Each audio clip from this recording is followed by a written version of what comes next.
ce su biyu ne a wajen mijinta, ita ce uwar gida. To ita amaryar tana jami'a, ita ba ta yi boko ba ita uwar gidan.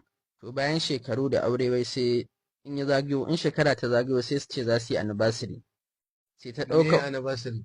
wani abu ne da ma'aurata suke in shekara ta zagayo sai a zauna a yanka kek a ɗau hoto da sauransu a dai nuna farin ciki na cewa auren ya zagayo. To shine take tambaya ita sai a ce da ta tambaye shi me yasa sai ya ce a ita tsarin amaryar ne haka tunda yar boko ce. Ya ce ka ta ƙara yi masa magana. To shine take tambaya wai me hukuncin yin anniversary din? Wannan Yahudanci ne anniversary. Yahudanci ne, ba tsari ne na musulunci ba. Mu abin da muka sani a shari'ar musulunci, in mutum yana da wani abin da yake so ya nuna Allah godiya akai, sai ya walima, ya dafa abinci, ya kira mabukata, ya ba su ci a sadaka a gode wa Allah.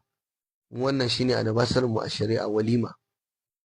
Kuma ita walima koyaushe mutum yana iya yin ta, ba kuma ƙayyade aka ce duk shekara sai kayi ba, an kai sau ɗaya ma ya wadatar.